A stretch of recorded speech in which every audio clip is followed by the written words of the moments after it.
Boa tarde a todos. Eu pensei muito sobre o que falar, sendo a quarta a falar, porque eu não podia correr o risco de repetir, né? E, ao mesmo tempo, de não colaborar. Então, foi estrategicamente bem pensado, slides amplos o suficiente para que eu pudesse falar o que eu achava que vocês estavam no momento de querer ouvir. A minha tentativa era de fazer uma amarração das falas anteriores para colaborar, né, para passar para vocês o ânimo de final, né, aquela hora que aquela coisa crescente, né, da fala, e tentar deixar vocês como uma última fala antes do debate, que tivesse essa pegada de deixar vocês com ânimo lá em cima do fazer. Embora todas já tenham feito isso, é necessário fazer essa amarração. E eu fico feliz com o que eu planejei, porque conversa muito diretamente com o que já foi falado. A questão da comunicação, está na minha fala, faz parte. A questão da humanidade, que foi colocada pela Patrícia. Inclusive dizer que eu estou nesse campo desde 2009, e eles avançaram, conduzido pela Patrícia, em 10 meses, o que eu não tive a oportunidade de ver em 8 anos de gestões anteriores. Então, nesse sentido, parabéns. Bem, sem lamentações, né? Então, vamos lá.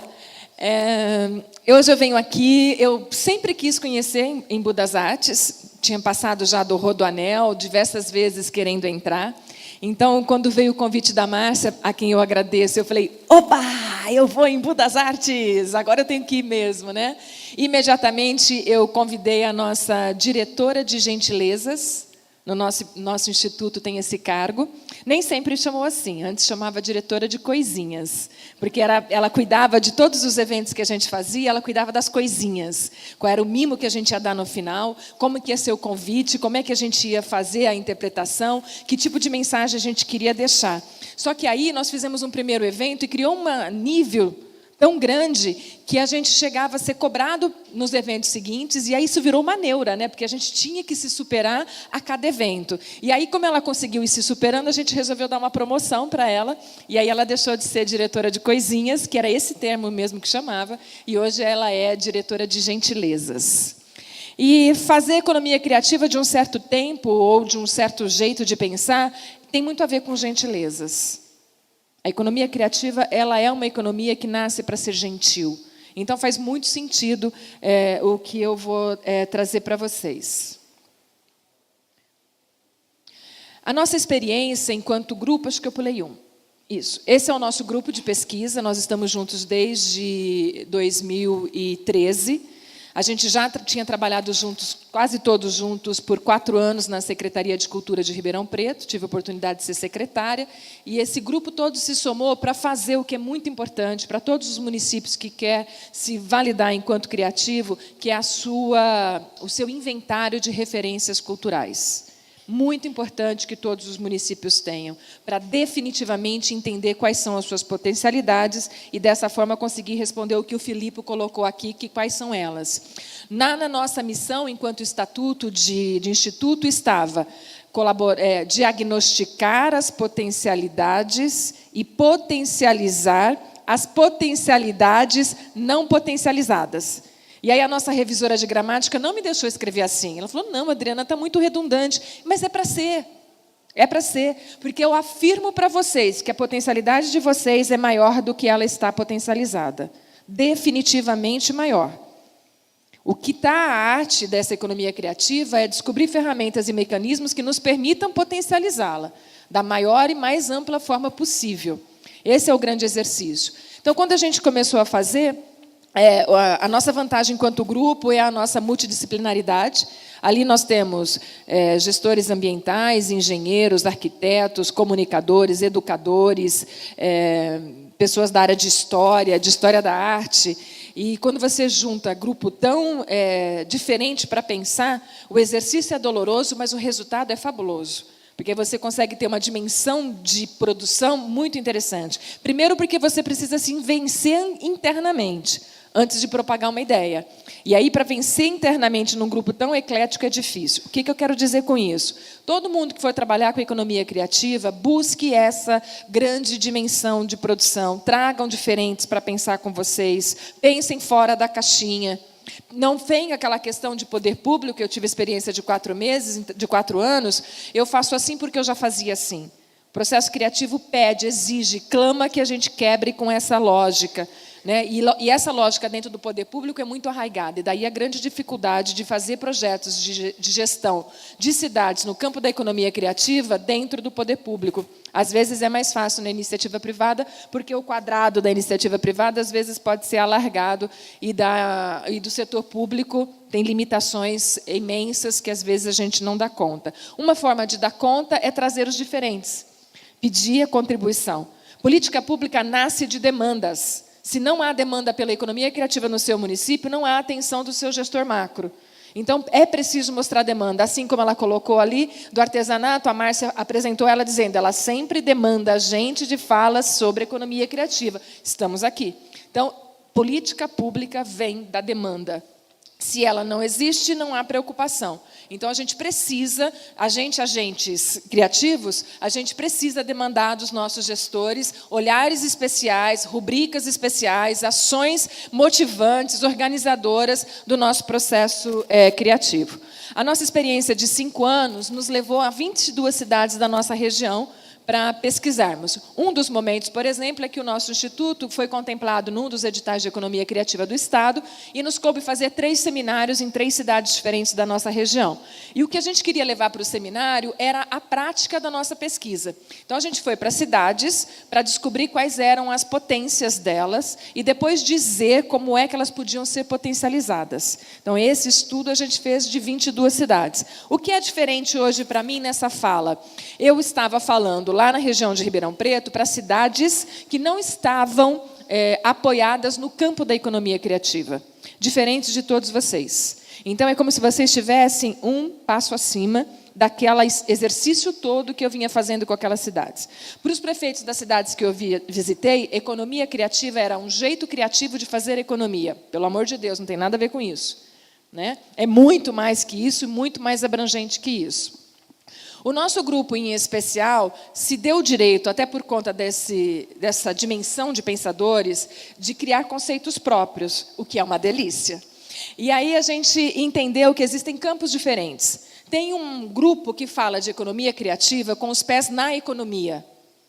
E aí ele se aproveita da cultura. Não é o que nós fazemos. O que nós fazemos é economia criativa com 2 pés fincados em cultura. E a gente se empodera dos benefícios que a economia pode dar. Altera o jeito de pensar. Super altera o jeito de pensar. Por quê? Porque quando eu falo da cultura, eu não posso abrir mão da minha identidade cultural. E uma cidade só sobrepõe em relação a outra se ela for diferente. Se ela for igual, é mais do mesmo. Então, eu quero saber o que faz de Imbu, Imbu. É isso que é o que eu tenho que potencializar. O que faz de São Roque, é isso que eu tenho que potencializar. Não copiar. Não existe copia e cola em projetos de políticas públicas no campo da economia criativa. Quem ousar fazer isso, perde. Economia criativa tem que se fazer a partir da identidade cultural da localidade. É aquilo que me significa, é aquilo que me dá potencial para eu vencer obstáculos. É aquilo que vai trazer a relação de pertencimento, sem a qual também não dá para fazer projetos de economia criativa. Se eu perco isso, eu perco elo, eu perco forças, eu perco a minha própria identidade cultural. Mas do mesmo é só uma questão de escolher. Se eu sou diferente, eu, enquanto turista, me dou o desejo de ir em todos os lugares. Então, é muito importante, dentro daquela questão lá inicial do inventário de referências culturais, vocês entenderem com muita propriedade o que faz de vocês, vocês. O que é que significa? O que é que, se vocês perderem, vocês são menos Imbu, São Roque, todos os municípios que estão aqui. Essa é a essência da economia criativa. O resto é uma tentativa de estabilidade econômica. E aí se utiliza da cultura como um elemento. Economia criativa é muito mais que isso. É a proteção do cultural, onde você agrega determinados valores e é onde você garante, para quem trabalha com economia criativa, potencialidade para seguir por esse caminho. Então, dentro dessa lógica, eu fui buscar o que era diferente entre o que vocês têm e o que nós não temos na nossa região, e uma das coisas que é muito igual é a questão do projeto de comunicação que foi falado aqui pela Márcia. Vocês têm potencialidades? Perfeito, todo mundo sabe que tem. Como potencializar? Ele mostrou slides de Caminito, por exemplo. Eu consigo, se eu não colocar que Caminito é Caminito, e eu pegar alguns espaços de vocês, eu posso confundir. Só que eu recebo via agência de publicidade, via propaganda, via jornais sobre turismo, convites constantes para visitar a Argentina e ir até Caminito. Eu nunca recebi, das mesmas formas, dos mesmos veículos de comunicação que me chamam constantemente para ir a Caminito, nunca recebi um convite para vir em Budas Artes. Será que em Budas Artes está potencializando a sua potencialidade? Vocês são anteriores à economia criativa. E eu conheço muito bem a história de vocês porque pesquiso economia criativa e não dá para falar disso sem falar de Embu das Artes, assim como outras. Mas não dá para falar sobre isso sem falar em Embu das Artes. Então, essa relação está conectada. Mas será que vocês estão dizendo para quem não sabe? Se vocês não disserem, como é que eles vão saber? A comunicação é tão importante que eu gosto de dar um exemplo. Como foi colocado, eu sou vice-presidente de uma fundação que faz uma feira do livro de 10 dias que reúne 180 mil pessoas. E, num domingo do ano de 2017, a gente levou para uma palestra o Fernando Moraes. Domingo, último dia de fechar a feira, ok? Quando chegou na segunda-feira, uma menina veio elogiar a feira e disse assim para mim, que pena, vocês podiam trazer o Fernando Moraes. Eu falei, opa, como assim? A gente trouxe o Fernando Moraes ontem. Receita da comunicação. O que eu não disse para ninguém, eu não fiz. Simples assim. Se ele não sabe, ele tem o direito de dizer que eu não fiz. A comunicação desmagnifica tudo o que já foi criado. Desmaterializa o que foi criado. Na mesma potência que eu posso fazer uma mentira virar verdade. Mas uma verdade que eu fiz, se eu não contei para quem eu tinha que contar, para aquela pessoa, eu não fiz. Como a minha formação de início é da comunicação, depois eu vou para a educação, hoje eu me apresento como uma educomunicadora. Então, são 2 temas que dentro do grupo me diz muito respeito. Comunicação não é um acessório num projeto de política pública, num projeto de economia criativa, num projeto de sustentabilidade de um grupo, de um colegiado, de um coletivo. Comunicação é uma ferramenta de gestão, sem a qual fica muito difícil potencializar as potencialidades. Não é um valor que agrega, é um valor estruturante. Ele faz mais por você do que você pode imaginar. É muito possível você fazer uma coisa pequena parecer grande com a comunicação, mas não dá para fazer algo do nada. Então, a comunicação tem que ser um elemento de gestão para vocês. Dentro do recorte que, obrigatoriamente, eu tinha que fazer da minha fala, eu escolhi o comunicação na tentativa de exatamente trazer esse benefício para vocês.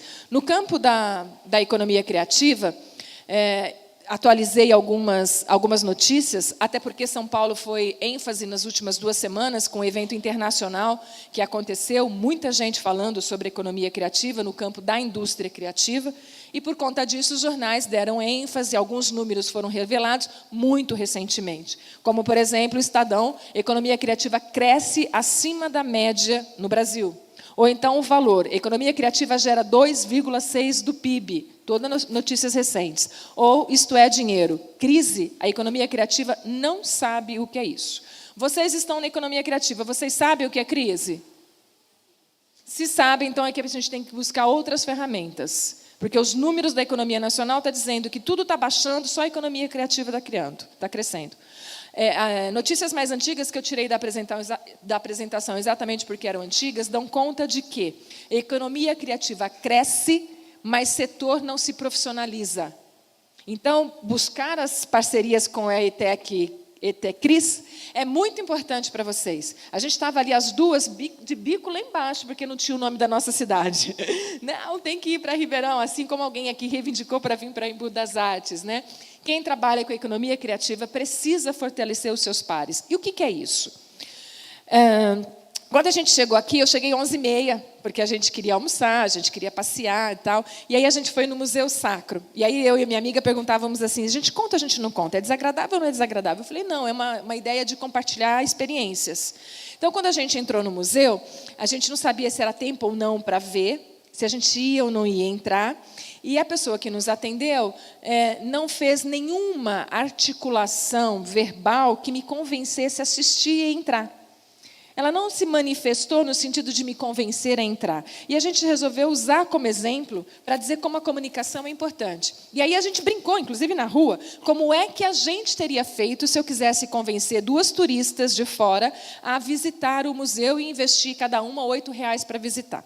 Então a gente perguntou para ele assim: é muito grande? Eu preciso de muito tempo para visitar?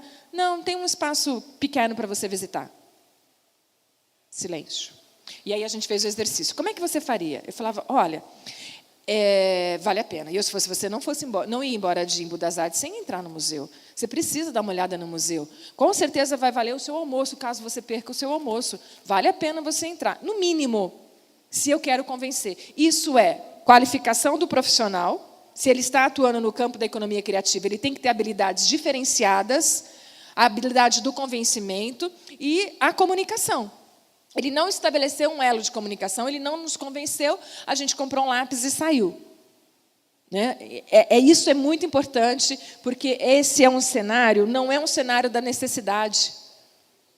Não é o cenário da necessidade. Quando eu estou doente, eu vou ao médico. Esse é o cenário da necessidade. O cenário da economia criativa é do prazer, é do retorno, é da experiência, é da vivência. Tem um grupo de slides que a gente usa, e a gente usou nessas oficinas que a gente fez do edital, que exatamente mostrava a diferença dos modelos de turismo. Né? E o turismo hoje esperado é o turismo da experiência, da vivência. É aquele turismo que eu quero ser protagonista, que eu quero ter vivência dele. Isso é muito importante. Se vocês derem uma googada, tem vários exemplos no Brasil significativos de, por exemplo, o que a gente sentiu falta? Eu queria ver os artesãos fazendo. Não tem oficina para eu ver fazendo? A gente veio num horário que não era horário normal, a gente entende tudo isso. Mas essa coisa do fazer o seu próprio souvenir. Né? Em alguns lugares lá em Santa Catarina, eles fazem um passeio rural, onde eles fabricam o próprio pão, o próprio vinho e vão embora e levam aquilo que eles fizeram. Eles aprenderam, eles agregaram uma série de experiência, eles tiveram uma convivência com outras pessoas que fizeram o mesmo vinho, eles deram boas risadas porque deu certo ou deu errado. Isso é o que hoje precisa sobrar. Até porque as fotografias não ficam mais, né? A gente posta lá no Face, no Instagram, depois elas vão embora, elas não ficam mais nessa memória da gente ficar voltando sempre. Então, essa vivência é muito importante para todo mundo que hoje está querendo trabalhar com a economia criativa, nesse campo do fortalecimento das identidades culturais. Isso é muito importante. Pensando em vocês também, enquanto grupo heterogêneo, porque o complexo das cidades que compõem, né, esse grupo macro de vocês, ele tem cidades com aptidão mais voltada para o cultural e mais voltada para o natural. Ontem um amigo ia fazer uma palestra para um grupo de empresários. Aí ele me mandou um WhatsApp assim, por favor, me ajuda, defina a cultura numa frase. Eu falei, isso é um desafio. Aí eu disse para ele assim, tudo que não é natural é cultural. Simples assim, tudo. Modo de vida é cultural. A pesquisa que a gente fez na região do interior é que, talvez, no futuro, as cidades possam se tornar, por si só, um lugar muito desejado. Muito desejado. Gosto de contar uma história, que é uma criança que vivia em São Paulo, e ela não conhecia nenhum animal, porque não tem essas experiências, sempre dentro de apartamentos e tal, e ela vai para o interior, numa visita, e, de repente, ela está lá com a mãe, e ela começa a gritar, mãe, mãe, mãe, por favor, vem cá, mãe.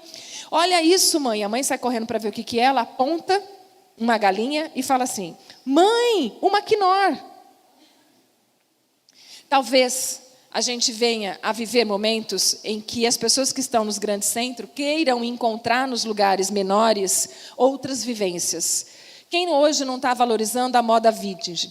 Quem hoje não está valorizando a compra do vinil? Essa volta, ela é sociológica, ela significa muito, ela é cultural e ela está fazendo parte. Se a gente não se atentar a ela, o tempo passa. O artesanato, por exemplo, é uma resistência desses tempos.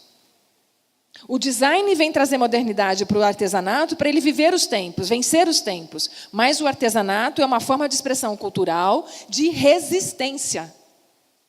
O fazer manual é uma forma de resistência. Talvez por isso só agregaria muito valor no trabalho de vocês. Muito valor. E aí a gente perguntou para um moço que estava passando, tem alguma livraria? Eu queria comprar um livro que conta a história da cidade. Ele me olhou com 2 olhos desse tamanho. Ele falou, ali tem um sebo, mas que conta a história da cidade, acho que você não vai encontrar, não. Então, se eu quero experiências, se eu quero ir embora daqui levando o que há de melhor daqui, eu preciso ter tudo isso. Um livro que conta a história da cidade é um objeto de comunicação. Eu preciso dar conta disso. Eu preciso ser encantada para encantar outros. Eu preciso sair daqui dizendo, gente, volte, vão lá, vocês vão ver. A gente demorou para ir, mas foi muito legal. É uma relação de convencimento. O turismo cultural ele tem dependência de outras pessoas. Como a gente é do campo cultural e a gente sabe que quando a gente vai buscar recursos, a gente precisa muito ter formação numéricas. Existe uma pesquisa nos Estados Unidos que diz que o turismo cultural, as pessoas que investem no turismo cultural, investem 4 vezes mais do que o turismo convencional. E, melhor, não acabam com a nossa cidade. 4 vezes mais do que um turista normal, um turista de negócio. A minha cidade, Ribeirão Preto, é polo de turismo de negócio. Quem é turismo cultural, esse turista, porque ele compra mimo, ele vai para comprar, ele vai para consumir, ele vai para viver a cidade. O de turismo de negócio, ele vem, participa do evento e vai embora. Então, é hotel e gastronomia.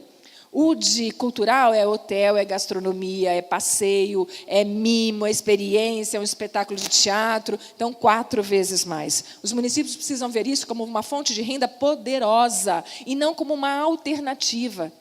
Para vocês que já são do campo, não pode ser política alternativa. Tem que ser política estruturante. Fazer a diferença dentro dessa lógica. O áudio do vídeo?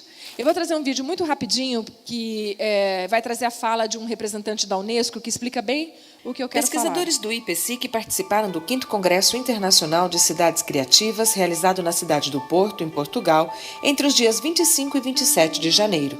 Na abertura, o diretor-geral adjunto da Cultura da Unesco, Francesco Bandarin, falou sobre a formação de redes de cidades criativas em todo o mundo, com destaque para o papel da cultura.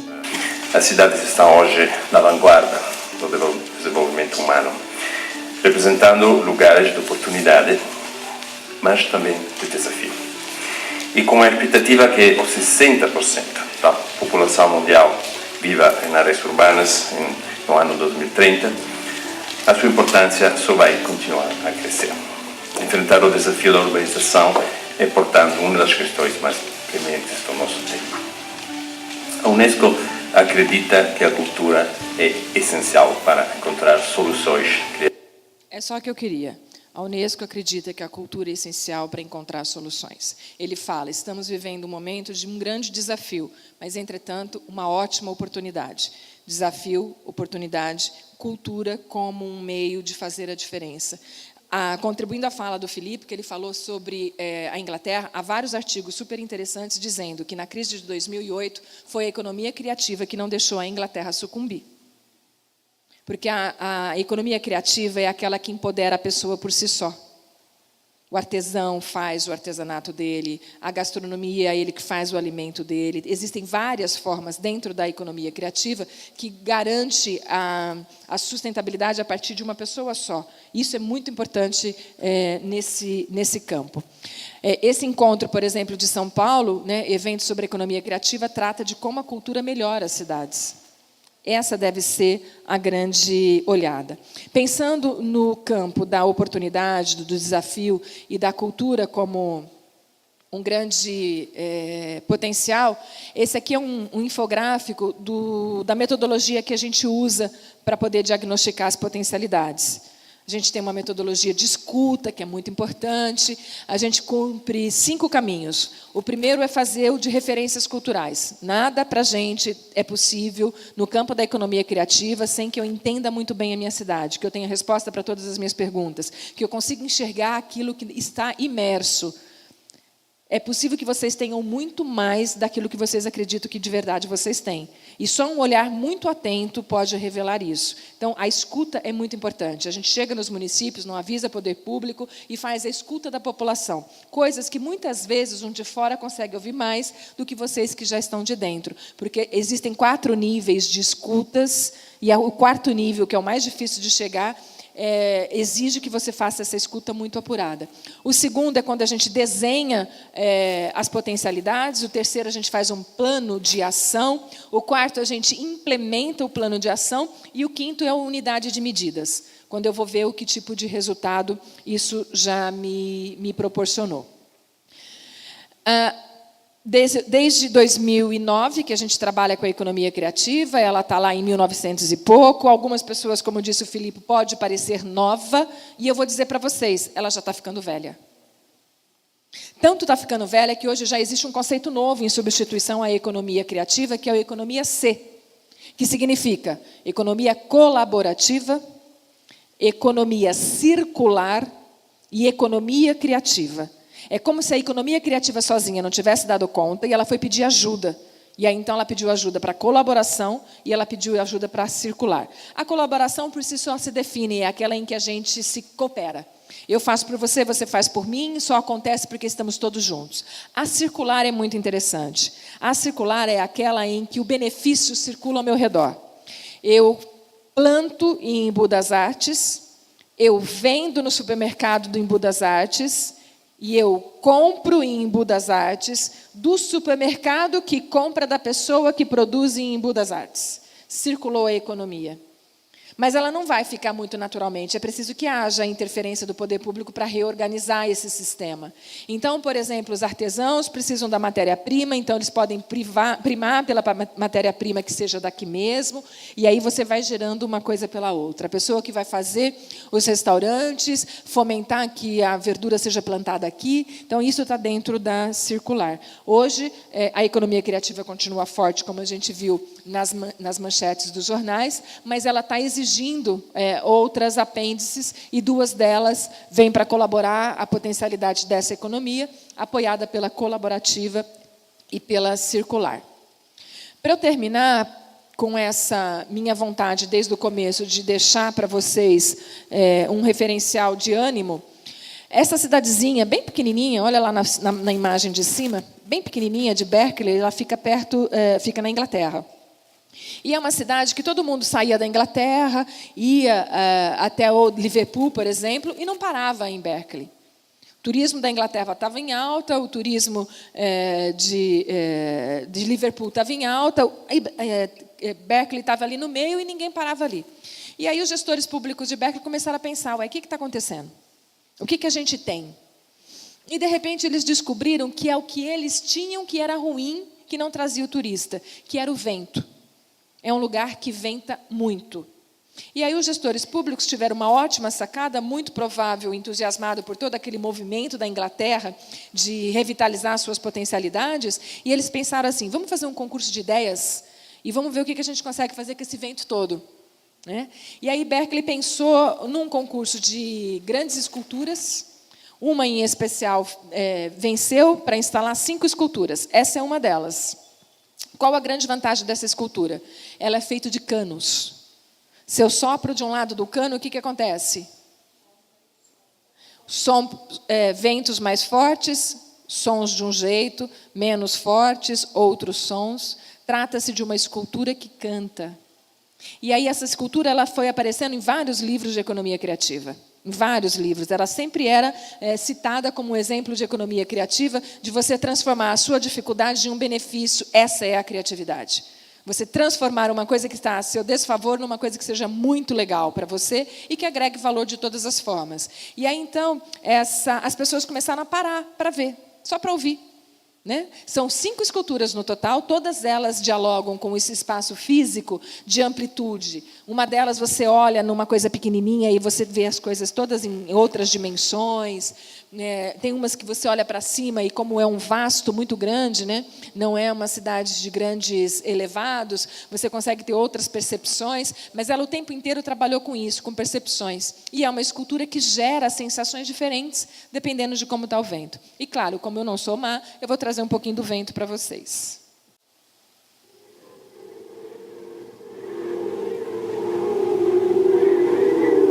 Olha a cidadezinha lá no fundo.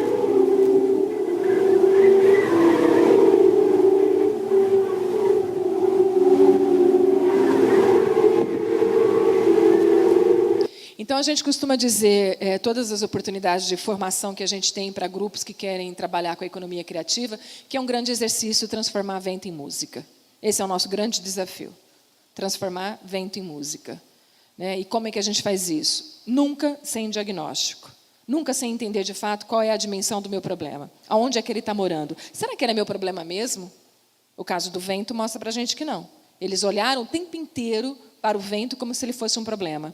E aí, de repente, quando eles pensam no vento como alguma coisa que é favorável, eles invertem a realidade dele. Tem um economista que a gente usa no nosso grupo de pesquisa, o nome dele é Otto Scharm, e ele diz o seguinte: a energia segue a atenção. Se você dá muita atenção para o seu problema, lhe sobra pouca energia para você ver qual é a solução. Inverta a linha do raciocínio. Né? Olha para as suas potencialidades. Né? Olha para as suas belezas naturais, olha para a sua produção histórica de artesanato. Se vangloriem de existirem para além da economia criativa. Se a economia criativa deixar de ser importante, vocês vão continuar fazendo artesanato. Então, isso é muito histórico, isso é muito tradicional, isso é muito importante, muito emblemático para a localidade. Precisa ser importante para todo mundo dessa localidade. E aí, era isso. Muito obrigada, gente.